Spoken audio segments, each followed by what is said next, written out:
जब आप आसमान स्काई की तरफ देखते हो तो क्या आपको सिर्फ मासूम बादल क्लाउड्स दिखते हैं, या फिर किसी बहुत बड़े इनविजिबल और मैसिव सिस्टम के निशान? एक सुबह आप उठते हो, वेदर फोरकास्ट कहता है कि दिन पूरी तरह सनी रहेगा, लेकिन कुछ ही घंटों बाद आसमान अचानक काला हो जाता है और भयंकर बारिश शुरू हो जाती है। क्या आपको लगता है कि ये सिर्फ एक सिंपल मेटोरोलॉजिकल एरर है, या नेचर का कोई कोइंसिडेंस, या फिर कोई कहीं दूर एक सीक्रेट बटन दबाकर मौसम को कंट्रोल कर रहा है? आज हम यूएस सच की तरफ बढ़ेंगे जो आपको बताया नहीं गया। शायद फ्यूचर की सबसे बड़ी जंगें वॉर्स पेट्रोल के लिए नहीं होंगी, जिसके लिए मिलियंस लोग मारे गए हैं। वो जंगें किसी बहुत ज़्यादा बेसिक और ज़रूरी चीज़ के लिए होंगी। क्या आप सच जानने के लिए तैयार हैं? ह्यूमन हिस्ट्री नेचर को कंट्रोल करने की कोशिश से लिखी गई है। हज़ारों साल पहले हमने आग फायर को पालतू बनाया और उस पर राज किया। फिर हमने ज़मीन खोदी और पानी का रास्ता बदला। 100 साल पहले हमने इलेक्ट्रिसिटी को कंट्रोल किया और दुनिया को रोशन किया।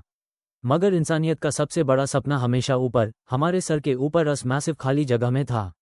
आसमान, द स्काई। क्या आप जानते थे कि आज कुछ एडवांस कंट्रीज के पास ऐसा मैसिव टेक्नोलॉजिकल इंफ्रास्ट्रक्चर है जो बादलों के अंदर फिजिकल इंटरफेरेंस कर सकता है? कुछ रीजन्स में प्लेन्स उड़ते हैं और आसमान में ऐसे स्पेशल केमिकल पार्टिकल्स छोड़ते हैं जो हम नंगी आंखों नेकेड आई से नहीं देख सकते। इसका एक हाई सिंपल मकसद है, बारिश करवाना। साइंस की दुनिया में इस मेथड को क्लाउड सीडिंग कहा जाता है। पर यह तो सिर्फ शुरुआत है। हाँ, आर्टिफिशियल रेन कोई साइंस फिक्शन मूवी का सिनेरियो नहीं है, ये पूरी तरह से एक रियल प्रैक्टिस है। जब प्लेन्स या रॉकेट्स के जरिए आसमान में सिल्वर आयोडाइड जैसे स्पेशल सब्सटेंसेस छोड़े जाते हैं, तो ये बादलों के अंदर अनछोटे वाटर ड्रॉपलेट्स को तेजी से आपस में मिला देते हैं। ये मिलना ड्रॉपलेट्स को भारी हैवी कर देता है और वो बारिश बनकर जमीन पर गिरते हैं। ये टेक्नोलॉजी अभी एक्टिवली यूज हो रही है, खासकर उन जगहों पर जहां लोग सूखे ड्रॉट से लड़ रहे हैं। चीन और यूएई जैसे देश इसमें बिलियंस ऑफ डॉलर्स इन्वेस्ट कर रहे हैं।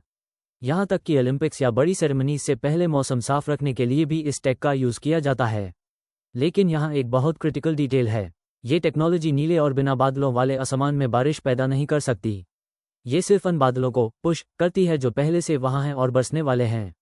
यानी हम इसे नेचर को पूरी तरह कंट्रोल करना नहीं, बल्कि एक हल्का सा धक्का, पुशिंग फोर्स देना कह सकते हैं। पर क्या बात यहीं खत्म हो जाती है? नेचर को एक छोटा सा धक्का देना इंसान के लिए काफ़ी नहीं था। क्या होगा अगर इससे भी ज़्यादा एडवांस टेक्नोलॉजी पॉसिबल हो? क्या ये पॉसिबल है कि सिर्फ एक बादल को नहीं, बल्कि एटमॉस्फेयर की ऊपरी लेयर्स को मैनिपुलेट करके बड़े वेदर इवेंट्स, स्टॉर्म्स या ड्रॉट्स को बदला जा सके? जब ये सवाल पूछा जाता है तो एक बहुत बड़ा और कंट्रोवर्शियल सिस्टम सामने आता है जो इंटरनेट के डार्क कॉर्नर्स से लेकर इंटरनेशनल डिप्लोमेसी तक फैला हुआ है। वो फेमस फैसिलिटी जिसका नाम आपने शायद सुना होगा पर ये नहीं जानते कि वो करती क्या है, HAARP। हाप एक मैसिव रिसर्च फैसिलिटी है जिसे यूएसए ने अलास्का के एक सुनसान इलाके में बनाया है। इसमें सैकड़ों बड़े एंटेनाज एक साथ लाइन में लगे हुए हैं।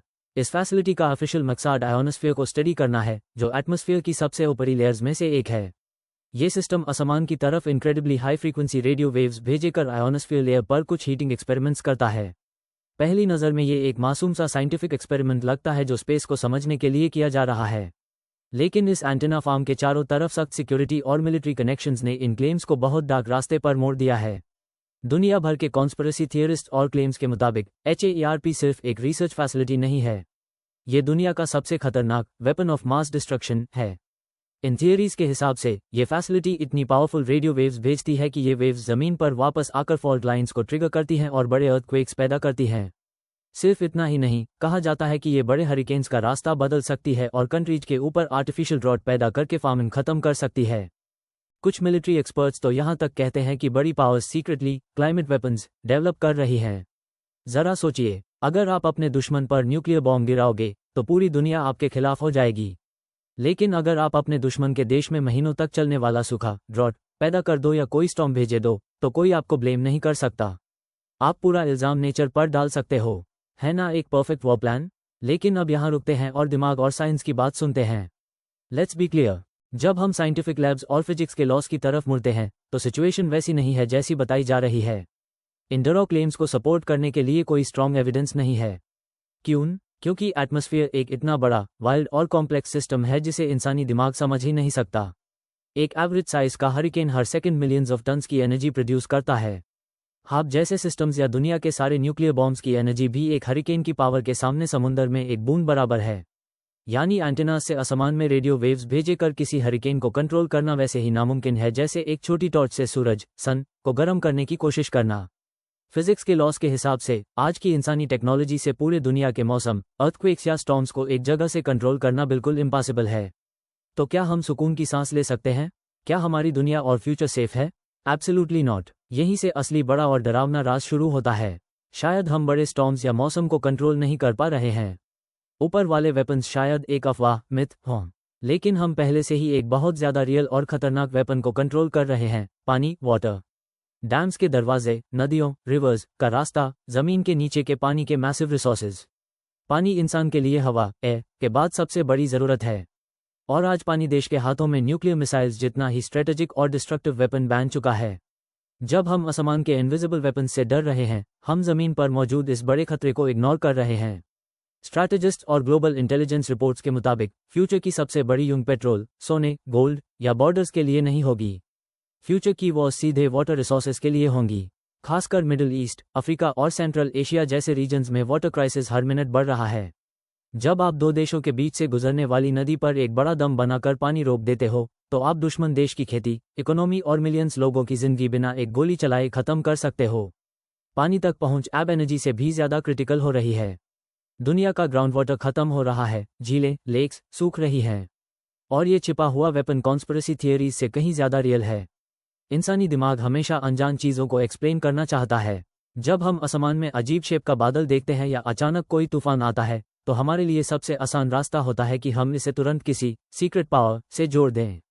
अन चीजों के लिए दुश्मन पैदा करना जिन्हें हम समझ नहीं सकते, हमें सेफ फील करवाता है।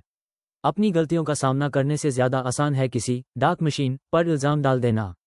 मगर सच हमारी कहानियों से कहीं ज्यादा सिंपल है और उतना ही बेरहम, रूथलेस।